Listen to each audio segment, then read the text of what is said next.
Hi, Toby here. In this video we're going to follow two pilots on their first ever SIV course. This is a raw and uncensored look at what really happens on one of our SIV courses. Be sure to stay around for the last couple of days where things take a turn for the unexpected.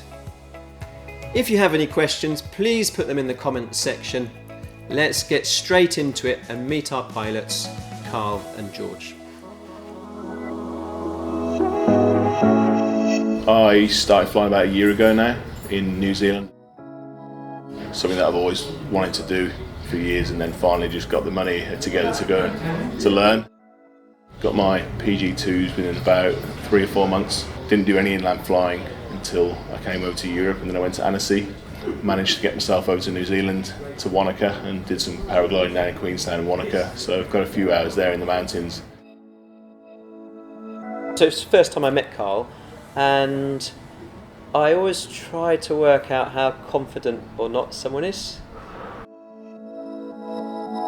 Had a bit of a scare over Shark's Tooth at about 2,000 metres, and I was thermaling too hard, in the coring too hard, you know, pulling down one side, and it had a stall on one side and span out, and that scared me, so that's basically what spurred me on to come over to here to do this course. Yeah, and he admitted to me later he was a bit scared, but I mean most people are, but quite confident. He was listening very carefully. His wing's a pretty low end wing, it's an Ion 4. I had no concerns at all about Karl when he arrived.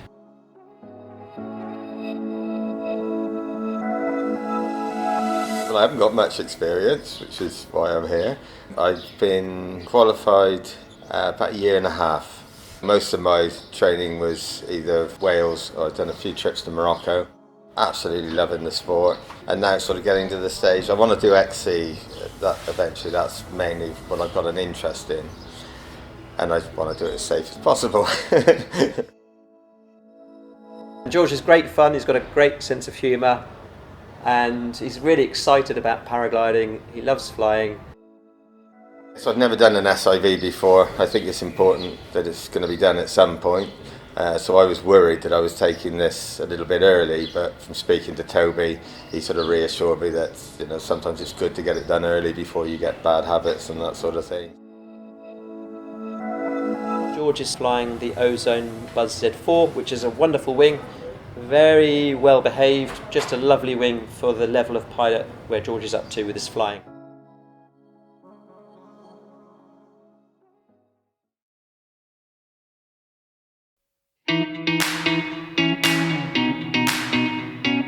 I was initially met by Mike. Yeah, so we tested out the harnesses, had a little brief, and then tested if our reserves worked, which I'm glad it did.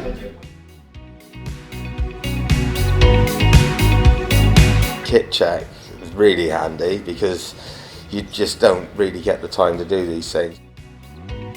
I've had one session of hung up in the garage on my harness trying to get things adjusted with just me, with nobody to tell me, you know, like, well, this would be better, that would be better. Because there's so many adjustments on the damn thing. How I had my adjustments, for example, the chest strap was too loose. He's saying that would have caused me to sort of flop around, and I had that. When I've been in some, you know, lumpy thermals, I'm really sort of thrown around a lot, and that's just been the norm for me. So if that gets a little bit more stable, I'll be happy.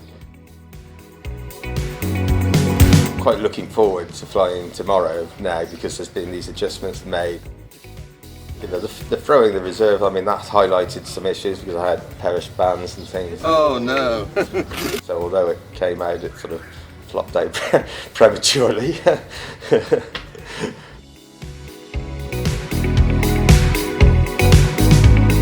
It's been really good. I mean, yeah, it's all very professional.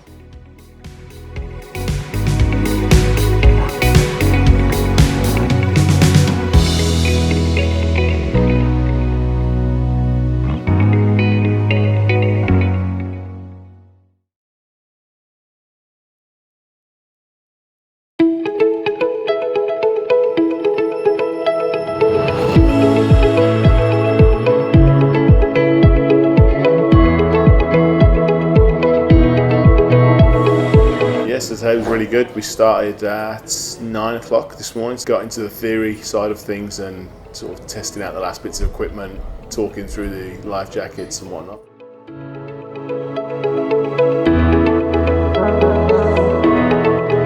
The morning was fascinating.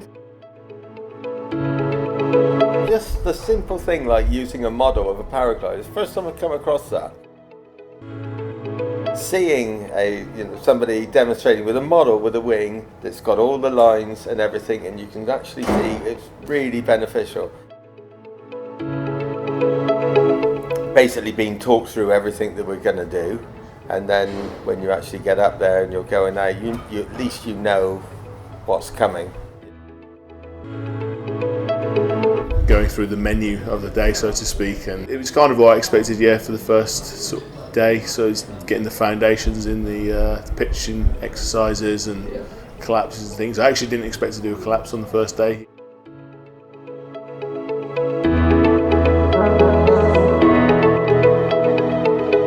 Yeah, I was feeling pretty anxious about getting up there. Once we got into the launch point, I was quite impressed by the whole setup, to be honest. So I was watching the big cloud cover over the top there, and it was good actually. I felt better once I got up there than I did when I got in the bus, for sure.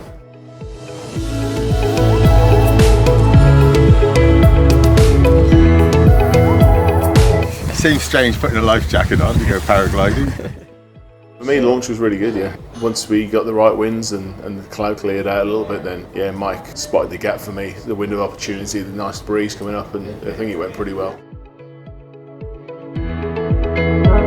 It was quite a smooth ride on the way down. It was actually quite nice and pleasant, just looking around, looking at the lagoon, checking out the scenery a little bit. I heard Toby check with me on the radio, see if I was getting his comms, and asked me to do a big ears on one side, and then he spotted who I was in the air, and we went from there. Good grip of the whole A-rise, including the big ear. He basically re-went through everything that we'd already been told at the briefing, so he said exactly what he was going to do. It's just down to me to listen. Yeah, I'm glad he taught me through it again, because it's a different story, learning on the ground and just trying to picture things in your mind compared to when you're actually in the air and you're seeing it. It's completely different. The first exercise we did was a asymmetric collapse. I was quite pleasantly surprised with mine. It didn't freak me out too much. It pulled to the left about 90 degrees and then sorted itself out. Good, and release. Nothing much happens. I don't think I pulled it enough. It all seemed very sort of weak and lame. Then we did the other side, which my arm isn't as strong. Of course, you're having to pull down on the A's, which with my wing was quite a bit of effort. Yeah, it's nice, George. Well done. SIV is trying to simulate incidents, so there's something slightly artificial to it, but the skills we gain from it do transfer directly into situations that we might get in thermic flight. My philosophy is to build people's confidence. I realise it's a scary thing to do for most people, so the idea is to build people's confidence by increasing their knowledge, increasing their skills progressively at the right pace for them. So I don't run SIV courses where we all do the same menu necessarily each day. Some people learn more quickly than others. I try to go at the right pace for the individual.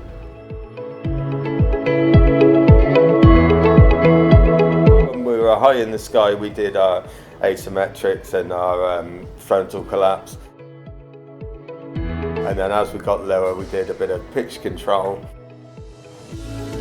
My first thought was I'd lost a lot of height by the time of doing all these exercises. I was thinking, oh, time to come into land. But no, we carried on and we did some more, and we did the pitch control, and it was all completely fine, and I still had loads of room left before landing, so it was reassuring.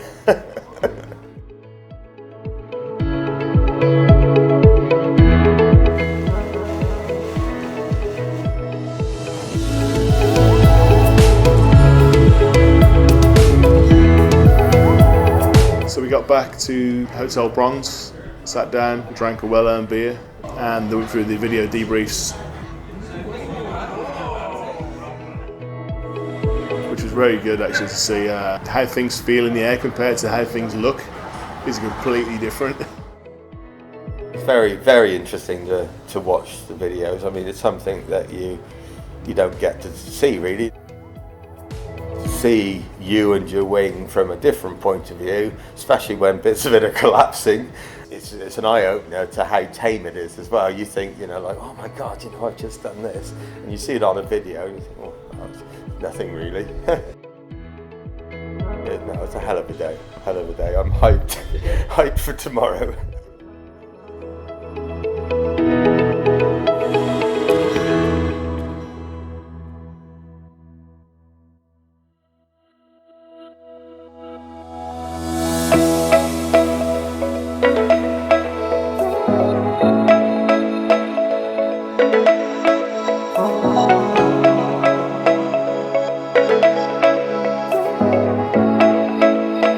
Yes, the day was really good. We started at 9 o'clock this morning.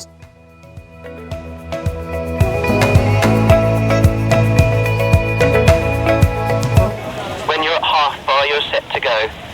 Then bang in the claps, release, and come off the bar. Off you go.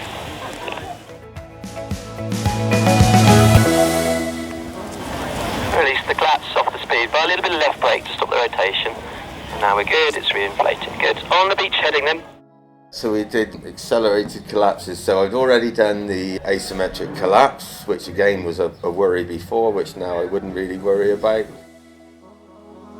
Then we moved on to the accelerated one. So this time we started off, again, it's building blocks. We started off on half bar and then did the same thing. And pretty much it's exactly the same, but more vicious going into it. So suddenly, rather than sort of it starting to steer, suddenly it's, you know, more viciously starting to turn. But the procedure for maintaining your course stayed the same. Yes, very good, very nice, George, well done. Very good. On that heading, we'll continue onto the full bar exercise. And then, of course, we move on to full bar. Again, it's just everything was that little bit more aggressive, and yeah, it wasn't too bad.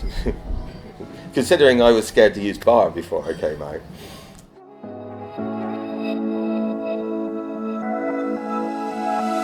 We did symmetrical accelerated collapses for myself. Yeah, I was pretty nervous going out. On the glide down, I'm always more nervous than I am, and then once I've done one, and I realise everything's going to be okay, then my nerves calm a little bit. But on the first one, I pulled it, it pitched back, and then as it pitched forward again, it collapsed again. So that was good. I got a double collapse, so I got two for the price of one on the first collapse. But if it really does go towards the horizon, now we do need to catch to save it from collapsing again. Then we're doing a late catch. So we have to go quick and then release again quickly. I didn't even have my hands on the brakes, they were clipped up and the wing reacted as it should do, I guess. So that was quite reassuring. We'll go on to the pitch pendulums. We're going to do that together. The second part of the flight we did pitch pendulums, just practicing catching at the right point in the second phase. So brake, hands up. Good, let it fly. I think I was tending to catch a little bit early. I just need to remember to wait until it's a little bit further overhead and then catch it. Yeah, so timings are definitely improving.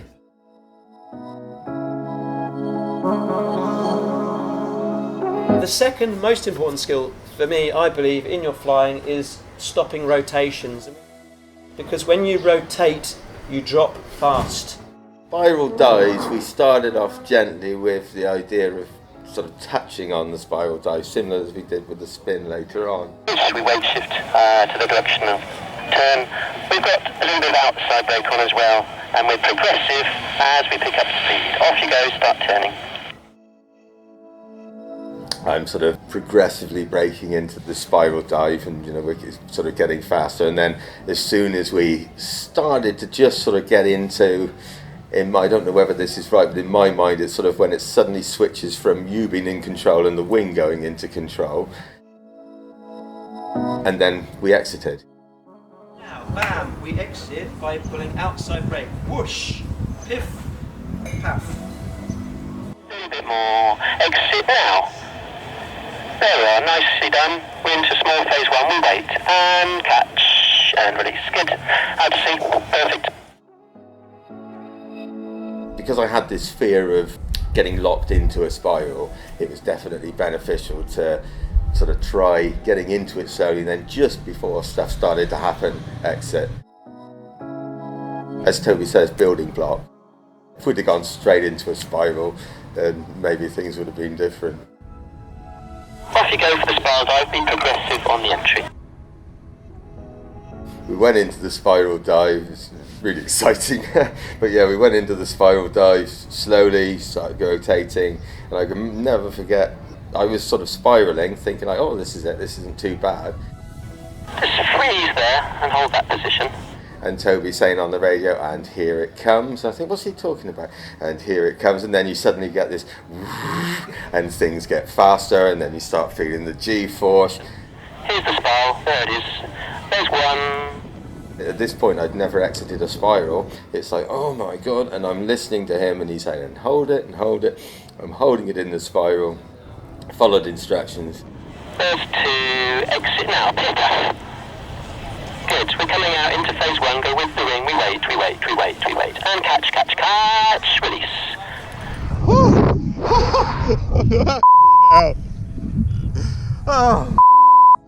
Came out, and then suddenly, and relaxed, and yeah, it was, right, okay, that's a big fear that we've now got over. It can only get easier from here.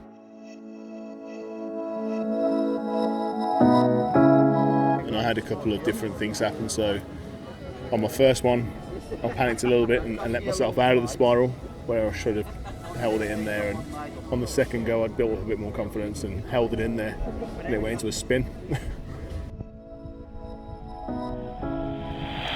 And freeze the hands up, let it fly. So I held it in too much, and then on the third one I managed to sort of perfect it and hold it in and do the proper exit, the piff path. Here it comes, here's the spiral. There's one, exit now, piff path again. Hands up now, into phase one, we wait. And catch, and release, yes.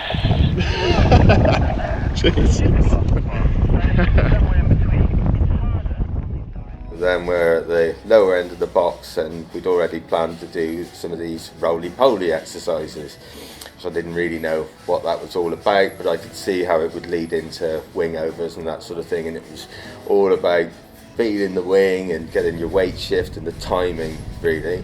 And first time we sat there, I'm sort of rocking around and nothing's happening, and completely got it wrong. And you tell them, no, that's not quite right, and we do it again, and then, oh yeah, you start getting the movement, think, oh, this is quite good. My wing's doing things it doesn't normally do, and it's just exciting that you're starting to be able to get it to do things a little bit more interesting than just gliding around. And then sort of later on, when we get into wing overs and things, it all sort of ties in together, and I can see where we're going with it.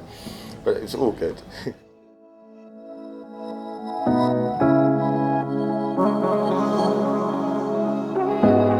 Yeah. Give you a high five for that. Awesome. Yeah.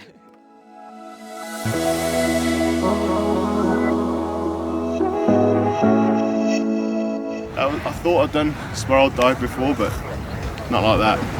I got a bit out of control, I'm sure you saw that. Yes. Buzzing. You look happy? Yeah. Say you'd enjoy it.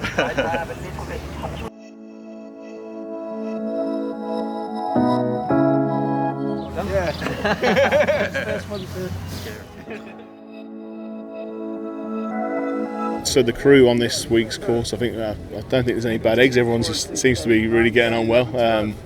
Drinking beers in the evening, having a laugh. We had dinner together yesterday night. Definitely mixed experiences. Some guys flying 20 plus years.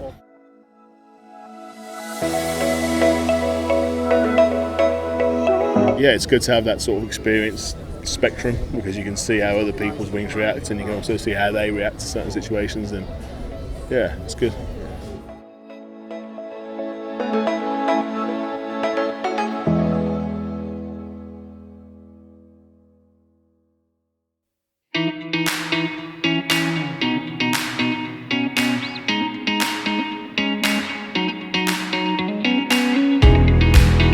The first exercise will be the auto rotation. Who's done those before?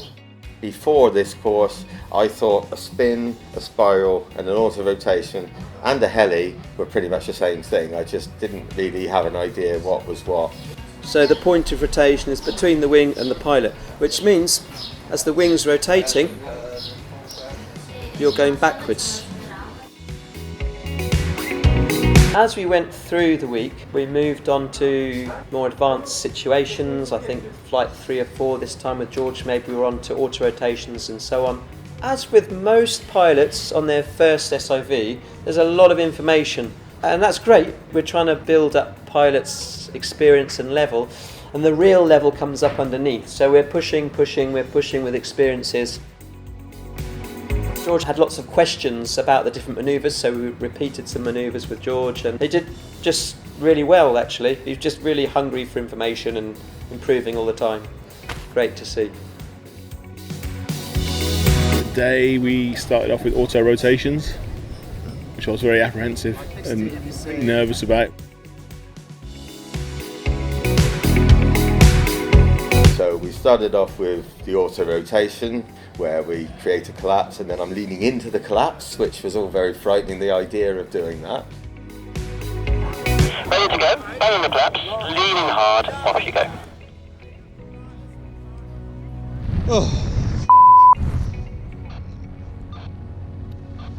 Good, weight shift maximum into it, good, nearly there already.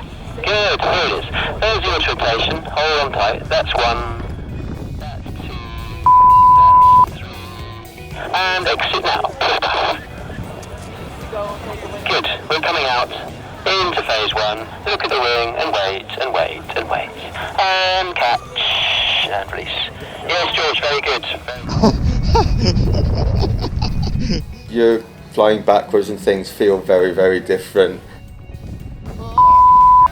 It's exciting still. It was fun.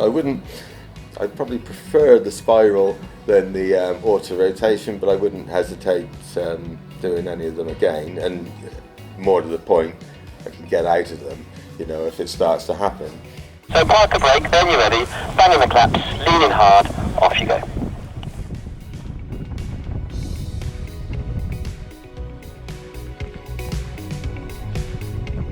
Once I was locked into it and going backwards, there wasn't that much G, and it was actually quite enjoyable. And when you go into it, that's the scariest bit, because you feel yourself accelerate. But once you're actually in, I think once it all levels out and settles down, it's actually not too bad. Now, pivot off, left brake again, hands up now. Into phase 1, you look at the wing, you wait. And catch, release, yes. Hey, yes, Karl, very good, well done. The feeling of the auto rotation for me was a bit nicer than downward spiral. My downward spiral seems to go a little bit crazy. I wish it was a descent technique, but unfortunately it's not.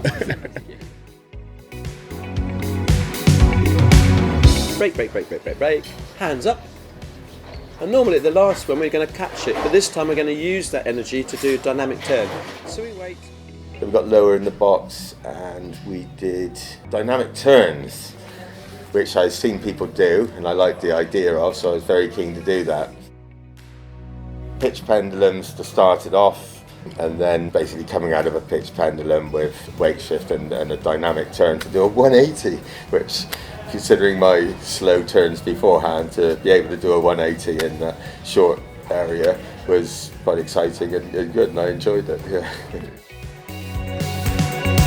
If there's a difference between wing control and SIV, wing control is more about what's sometimes called pilotage or piloting, and it's about becoming one with your wing, feeling the wing, understanding pitch and roll, and avoiding collapses in the first place.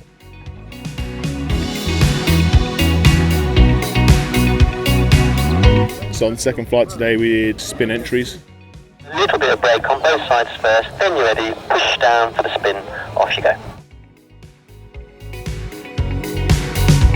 My wing didn't react how I expected it to, so it's quite nice to actually find that point and know it takes quite a bit for me to go into a spin, which is a good thing. It's quite interesting learning about how you get into these spins. For example, thermaling, I didn't think I was at risk of getting into a spin. Just like the spiral dive and everything, it was one of those, it did scare me a bit, but I thought, well, the others scared me, and you know, it's all been good, so we'll just go with it. So we went just to feel the spin, and I suppose it was all about recognising the difference between, you know, entering a spiral, entering an auto rotation, or entering a spin, and they are very different. And you know, you're suddenly feeling your shoulders go, and everything's that little bit quicker. Went to the downward spirals and had a couple of little mishaps. On the first one I panicked a bit and let it out. On the second one I got myself into a spin, but I'd just been practicing that, so I didn't feel too panicked about it, and I knew exactly what to do, luckily. Picking up speed. Hands up, hands up, hands up. Let it fly. Hands up all the way. And into phase one. Look at the wing. There's no real issues for Karl and his wing, so it's easier because he's a little bit lighter on a low end B for him to overcook it and spin it on a spiral. It's not a problem really, because low end Bs with a spin, they tend to have a lot of rotation as they exit. So it's very rare for there to be the added problem of it frontling again or anything like that. From there we went into wingovers, so just practicing with Toby's guidance, and then he said, okay, now try and do it by yourself, and I think it went pretty well. The energy built up a lot quicker than I thought it would. After one or two turns I was already doing bigger than I thought I would be going, and then probably on the fourth turn I felt like that's probably my limit for now, you know. That's why I want to come here and learn this week, is to be able to do some wingovers, so that was the foundations of it, and hopefully we'll just improve from there. It's something in my head I thought would be pretty simple. The only reason I didn't do them before was I didn't know how to do them, and you know, they possibly a bit scary. I had this big fear of falling into a wing and being gift wrapped and all the rest of it. The roly-poly exercise sort of came into it, and where Toby's saying on the radio when to apply brakes and when to weight shift, and you're sort of going through the motions, and then things start getting bigger and bigger, and yeah, it was a nice, exciting exercise. Best day so far. Yeah, it's been really fun. I feel like my skills are definitely coming together a little bit better now. Yeah, good day all round, I think. Good. And stay on the inside of the turn. And it's bumpy.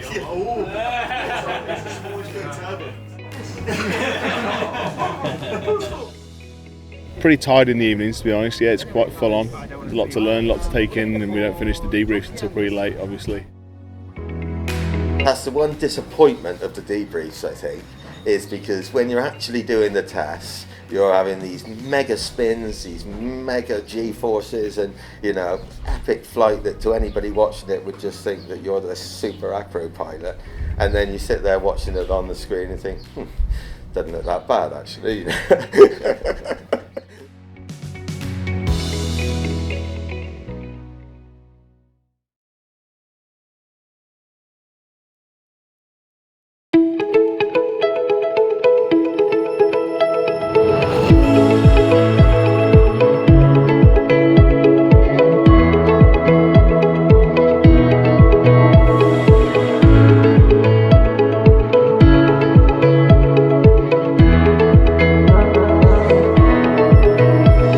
Started off with accelerated asymmetrics.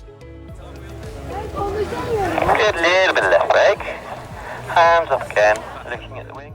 And then I went into downward spirals with a notch, because I found with my wing that I was having to put a lot of brake on to get that spiral to start, which was inducing a spin on more than one occasion. So with a small outside brake first and then throw myself into it, I was actually getting in, I think, in half a turn or less than one turn at least.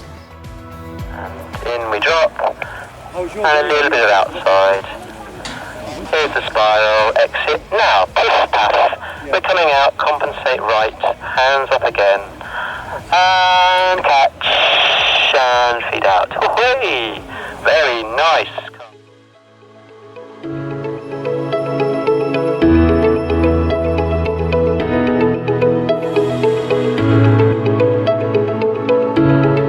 Who's interested in the full stall? The full stall, it definitely has a certain reputation. What feels quite different for people on their first full stall is the sensation of falling back. So you're just going to fall backwards with your hands locked down. It's the one manoeuvre that we really have to be committed on. We had the brief from Toby, and very in-depth brief exactly what to do, so I felt like I could handle whatever came my way, really, you know. Toby had sort of mentioned there is the risk that you could fall into the wing. That was a bit, oh my god, this is that one, this is my worst fear, and that's probably why I paid extra attention. Then you're ready, looking at the wing, take a wrap on both brakes, slow it down symmetrically, off you go, and push down for the stall. Push all the way down and lock your hands down. Keep them locked. Good. And keep your body nice and tight and ease up. The first one, everything went to plan. Quite nice. Hands up to exit. Hands up, hands up, hands up. Let it fly. Awesome. George, your first full stall. Congratulations. It was awesome. Very well done. Very, very textbook.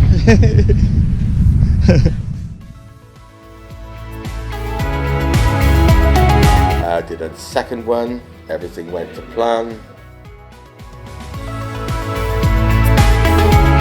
Did a third one and everything went to plan except when the wing came back up. Toby's talking to me on the radio saying, and check your wing, make sure everything's clear, and then I'm looking at it, like, it's not clear, it's not clear. You know, got a cravat. But it still wasn't a huge big deal, it was a small cravat. Again, would have scared the hell out of me before. So you're feeling stall day one? Anxious, but I'm actually a little bit excited as well, so that's always good. I always feel better on the second flight of the day than the first. So after the nice scenic flight out, I got over the box and started preparing myself mentally for what was about to come. And I had Toby briefing me at the time in my ear. The golden rule was keep the hands down and don't let them up in the initial stage of the stall. Elbows in, looking at the wing, off you go, take a wrap and push down for the stall symmetrically. So brake, brake, brake, brake, brake. Start dropping, which is obviously quite a scary moment. My wing went into a ball and straight away the lines on the right hand side of the wing just wrapped over. And it didn't look good, but I kept my hands down. Keep them locked down. Got some sort of cravat, so let's see if we can get rid of it. Karl's first stall attempt, he ended up with a line over on his wing. It's not the first time I've seen that happen, but it is super rare. To see a line over problem on a low end wing is even rarer. So Toby's initial reaction was stall it again, do the Control Alt Delete, and we'll try and get the line over off. The lines didn't come off. The next thing that he told me to do was try and just control the wing and get a heading. Okay, control your heading with left brake. Which luckily doing the asymmetric collapses and holding headings earlier in the week set me in good stead for that, because I think I was about 30% wing with the line over. A little bit lucky from my point of view that he was so high, because then we could experiment and see was he able to turn the wing and not spin it firstly on the flying side, and also not let it wind in onto the side that had the line over. So managed to get control on the left brake and get it on the heading towards the beach, because I was descending pretty quick, so I thought it's either going to be the beach or the reserve. If we need to land with this, we need to be gentle on approach. And we could move around the sky, had a bit of steering, good, okay. We don't need to throw the reserve with this one. Just one very gentle right hand turn to the beach.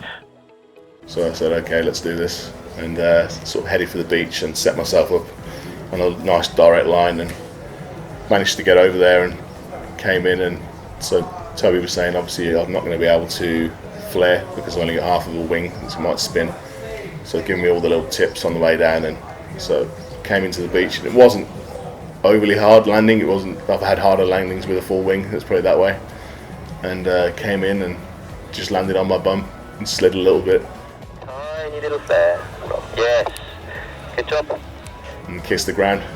Yeah. It was a huge learning experience for him, and what we had was a real situation that he dealt with very, very well. He's had an experience that he can gain confidence from, really. So, yeah, it's successful as well. Yeah.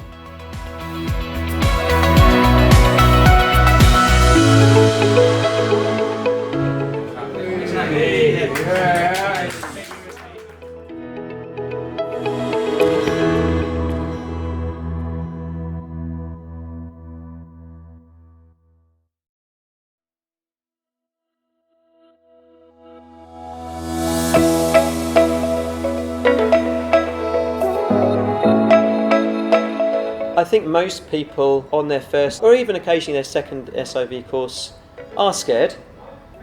It's an excitement as well, but there's also an awful lot of information. It can be after a day or two or three that some pilots, it becomes almost too much. There's an information overload, not just only an information overload, but compounded anxiety. Some fear is entirely healthy. But if it's becoming too much, I think the best way to manage that is to step back a little bit, repeat some manoeuvres, go back even a day or two before, and build confidence and stuff.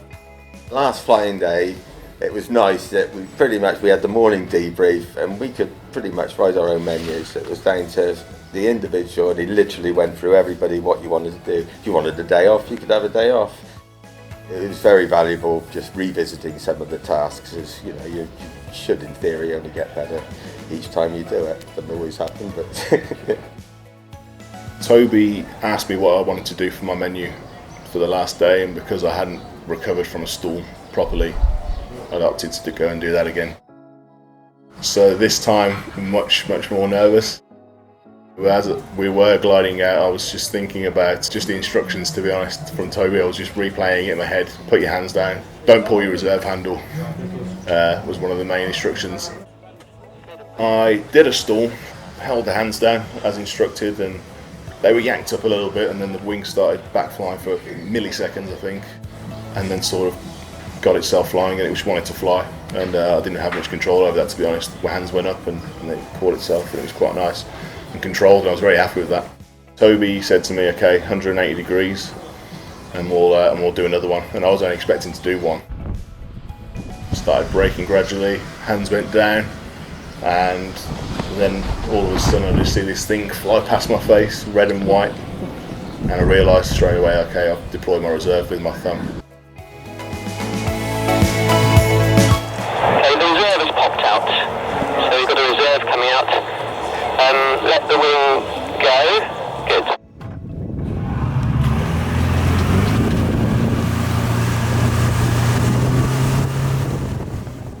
So on the way down, just sort of watching the boat speeding towards me, and they were only about 3 seconds away or something when I got to the water, which was quite nice. 3, 2, 1. The life jacket deployed immediately as well, so that was quite reassuring. Oh, I'm alive. So he had a chance to practice something he wasn't expecting to practice again, and he did very, very well again. Karl's very, very strong mentally, and I know he admitted to being scared, as most pilots are, but he, in situations, was cool in the gang. Course is definitely 100% made me feel more confident. That's why we're here. So I think he would have gained even more from the course, from having things turn out in ways that we didn't quite expect. George even got up to full stalls and some other more advanced situations and manoeuvres. It's just really great that he was pretty much smiling the whole time. Yes. We actually backed off, I think, the very last flight with George and went back to some quite gentle manoeuvres. Pretty impressed to see how far George had come. The skills he was displaying by the end were just way, way higher than he had on day one, and they were all intuitive, really. I've really enjoyed every bit of it. I've achieved so much more than I expected. Me as a pilot before coming on this course and where I am now, it's like I'm two totally different pilots, if you like. So I'm going to start to enjoy the sport a lot more. It just takes that fear out of it.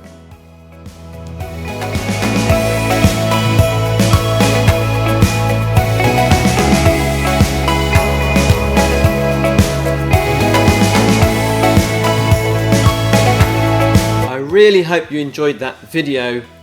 Please don't go just yet. A couple of things.